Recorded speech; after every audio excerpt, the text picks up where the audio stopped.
Hey everyone, I'm Jen from The Purposeful Mom.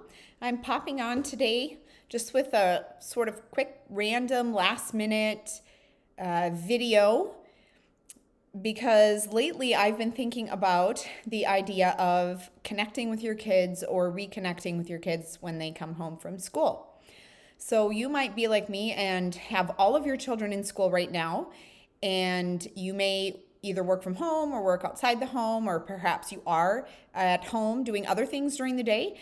And you just realize that when your kids come home from school every day, it's a bit of a struggle. People are crabby, people fight, they don't get along. You feel like pulling over the van on the side of the road because your kids just keep bickering on the way back from school. And so it's not really this nurturing, loving, exciting time that you want it to be when you're seeing them for the first time since the morning when they were dropped off at school. Or maybe they're riding the bus home and doing the same thing. They're riding the bus and they're not getting along with each other and they get off the bus grouchy and you're just thinking, okay, what can I do to turn this time or this moment around and make it into a time of positive interaction?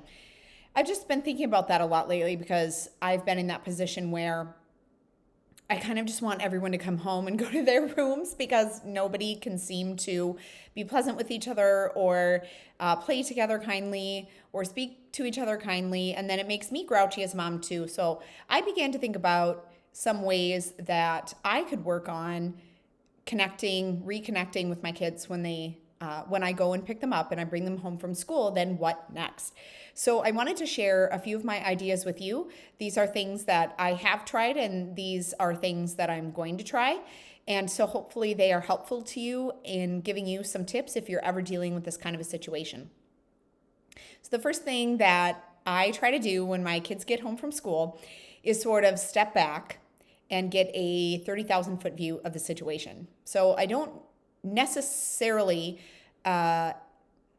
have the same situation every day. It's not that they're fighting every single day or that they can't get along. There's sometimes when they do, but maybe this I'm talking specifically more about when you are having a difficult day or a crabby day, or maybe you didn't get everything done that you needed to at work or didn't get everything done around the house that you needed to. So you're feeling kind of anxious or frustrated or stressed.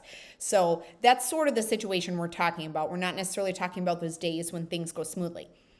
So the first thing I would do is just sort of get this 30,000 foot view of the situation. So to sort of sit back and to evaluate what's going on right now.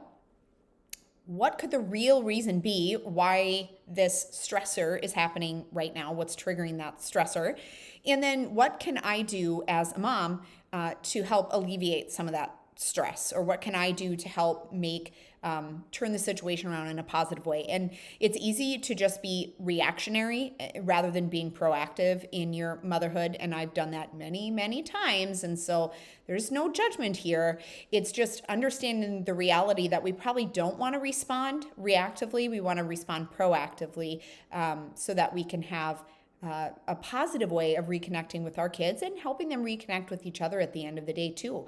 Because oftentimes if your kids are spending their whole day apart, I think there's just sort of this explosion when they get back together because they're just overstimulated from the day and from all the classes and different interactions they've had with friends and teachers. And those doesn't mean that those things were necessarily bad, but sometimes I think they're just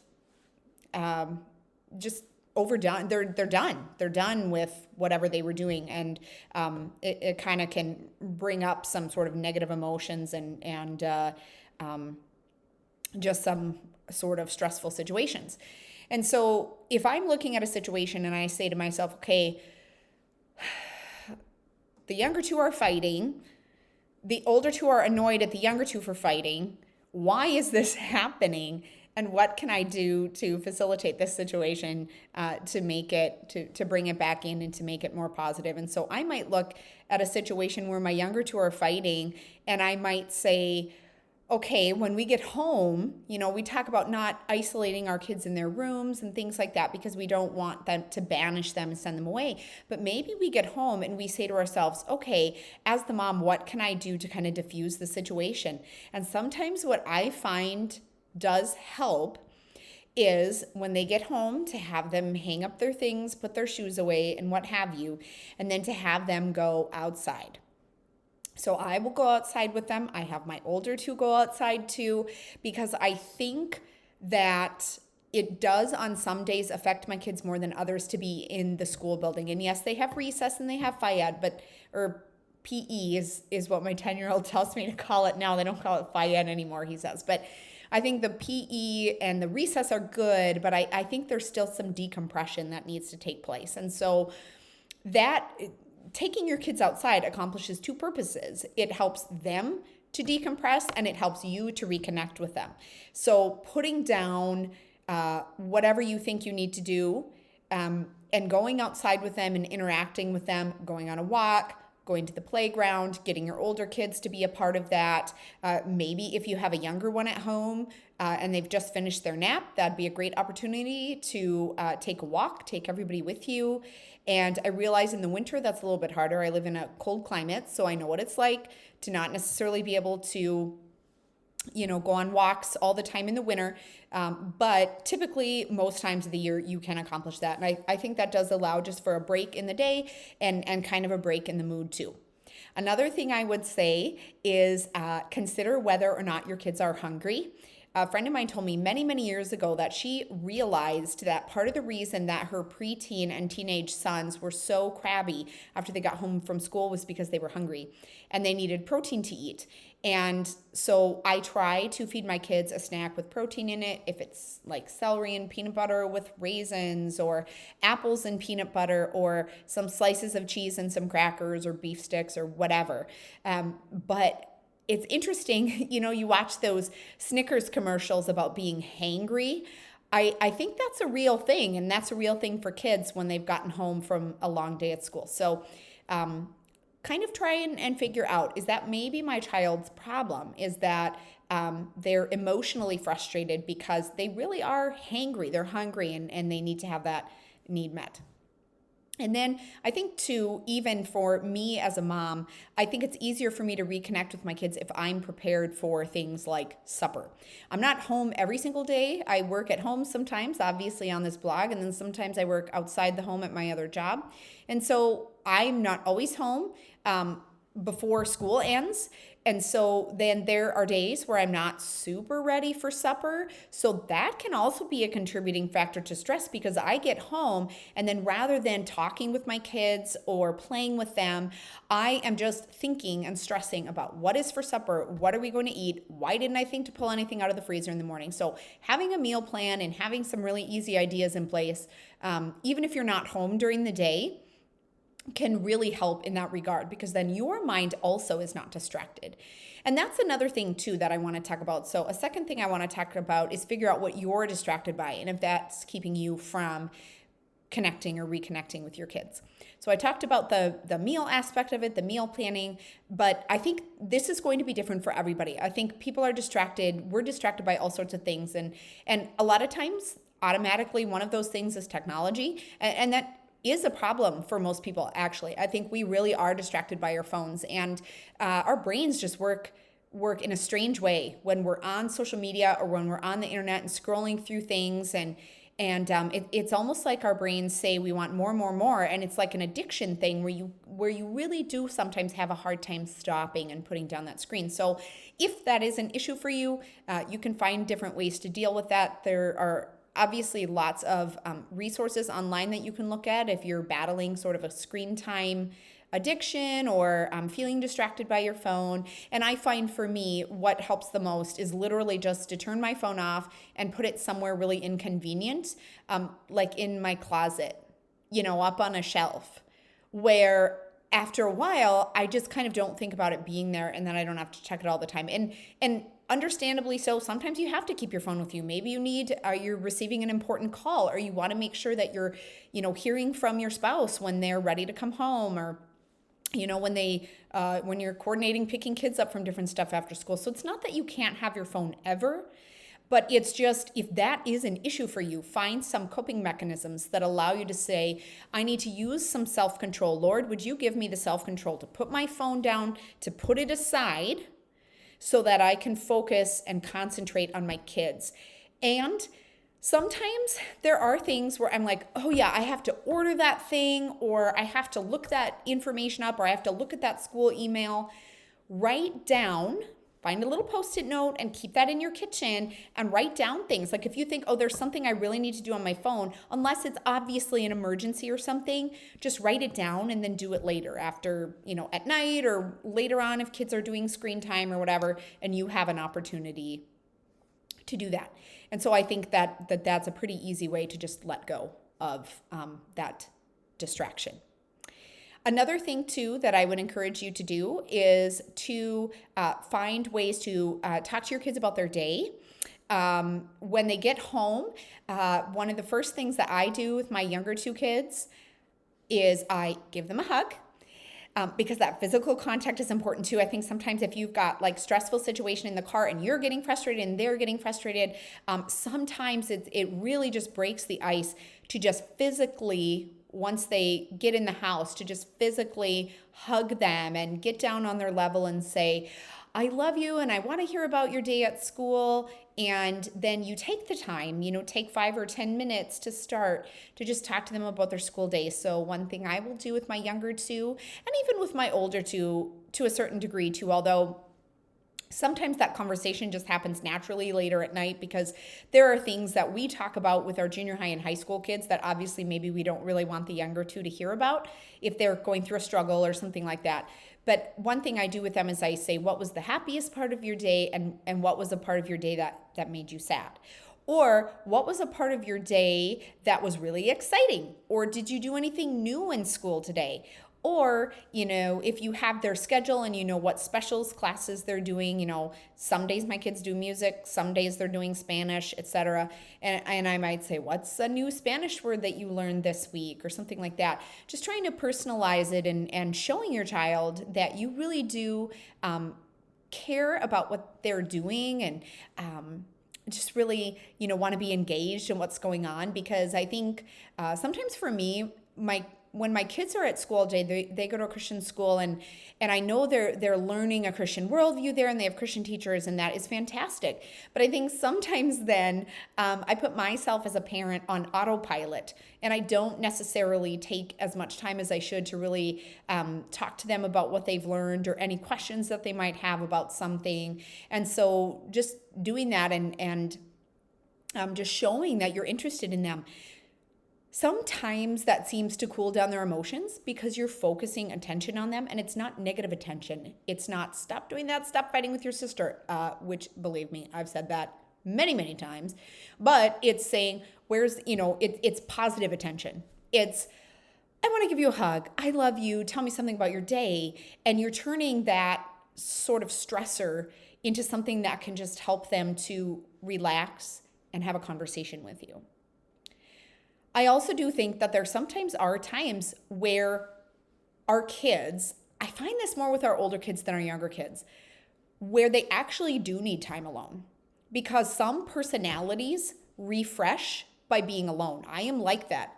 Strangely enough, I'm some sort of an introvert. I can't remember exactly what the personality test that I took said, but I was surprised to learn that I recharge by being alone, which is somewhat of an introvert tendency, which is odd because I talk a lot. But I think that there is a part of me that likes to be alone in order to recharge, in order to be refreshed. And some kids are like that. So you might have a child who actually does need time alone after school, and they don't view their time in their room as punishment or their time sitting somewhere else in the house aside from the family as punishment. They actually, that actually improves their mood. And so learning a little bit about your child's personality, can help you kind of see the nuance in that situation where you can say, I think my child would actually benefit from being alone right now. And then having me go check on them after a half an hour, not that you want to stick them on a screen or whatever right away, but that they just need some time to themselves. And so that can be very helpful too. If you've got a child who's really having a stressful time or really feeling grouchy or crabby, sometimes it really does help for them to just be able to decompress on their own and then come out, and then the interactions are just going to be a lot more encouraging and joyful. So another thing that you can do, and this is my fourth tip I guess I didn't really name what the third tip was, but the fourth tip that I have for you is to have a bedtime routine with your kids. If your kids are in school all day, a lot of times the bulk majority of the time they spend with you, especially if they also have maybe a sports practice after school or some sort of an event in the evening, bedtime is really going to be during the school year and maybe the weekends too. But on a daily basis, if we're talking about reconnecting with your kids when they come home from school, bedtime is really going to be your primary opportunity to reconnect with your kids after a long day. And so I would really, this is something that I'm trying now. This is something I've literally just started to internalize in the past few days, is resisting the urge to hurry through bedtime, because I'm trying to get done with the last few things that I can before the end of the day so that I can go to bed, right? I'm tired. I had a long day. I worked, or I did a big project around the house, or, went and volunteered somewhere or helped with something, or I've been running around all day, running my kids to practices or events, and I'm tired. So I want to go to bed too. But I would encourage you to really try and create a workable bedtime routine. And depending on the ages of your kids, that's going to look different. Right now, obviously, my two older kids, they don't have the bedtime routine that I did with them when they were little. But I try to, at bedtime, that's usually when we have our conversations about how was your day and how were things going, or I might ask them questions about something. And that's, in a way, that is kind of a bedtime routine, because it's sort of this chance to, to just settle down, settle your body down, talk about things, settle your mind down, and then, pray together with them before they go to bed, doing the same, hug, I love you, I'll see you in the morning, that sort of thing every night. And so that, even with older kids, can be a bedtime routine in and of itself as well. But with my younger two kids, I still am trying to do sort of a longer bedtime routine where we do read a devotion together, sometimes separately. Sometimes the older kids will listen to it, but if it's not really something that fits into their age category, then sometimes they'll just do their own, which is totally understandable. And then once we read a devotional with the younger two kids, who are 10 and 8, when we read a devotional with the younger two, either together or separately, then we'll also read a chapter book with them, Boxcar Children, or there are some like the Imagination Station books from Adventures in Odyssey. There's really a variety there. Sometimes the stuff they bring home from the library, we'll work our way through a book. And sometimes that'll be together and sometimes separately. And that can be tough too, because if you are sort of want your kids to go to bed in tandem, then maybe you have to read your devotion and your books together. But if you're like me, and sometimes my 8-year-old typically goes to bed earlier than my 10-year-old, obviously, then I'll do things with her first while the 10-year-old is reading or playing downstairs or whatever. And then, I'll get her to bed, and then I'll go and move on and do that with the 10-year-old. But I'm trying now to take more time with that, rather than rushing through it in 5 or 8 minutes, to say, I'm going to give you like this solid 15 to 20 minutes where we're really going to connect together, where we're going to read, where we're going to do a devotion, where we're going to pray, where we're going to talk about random things. Because a lot of times my kids think of everything to talk about at bedtime. Okay, so there's obviously limits with this. You don't want them to keep themselves awake all night. But I think that's actually a really good chance to, talk to them and do those things. So you might want to consider, what does your bedtime routine look like? We have devotion, we have reading, we have prayer. Sometimes we sing a song together. We turn on, music, or a lot of times my younger two, and even actually my 13-year-old, will listen to Adventures in Odyssey to fall asleep. So we get that turned on and we pick out our episode. And sometimes I'll lay on the floor in my 8-year-old's room, which I know not everybody would think that was a great idea, but she's my youngest and she really enjoys that. And so I try to do that. And I try to do that with my 10-year-old for a few minutes too. And even just, your presence there, it doesn't have to be this perfect time. It doesn't always have to be the exact same. It doesn't have to be as structured as ours is.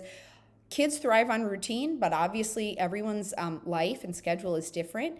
But what we find is that it really sort of creates this nurturing environment and this more peaceful environment under which we can reconnect with our kids, kind of away from the chaotic busyness of the day, and just helps everybody wind down. And so those are my tips for reconnecting with your kids when they come home from school.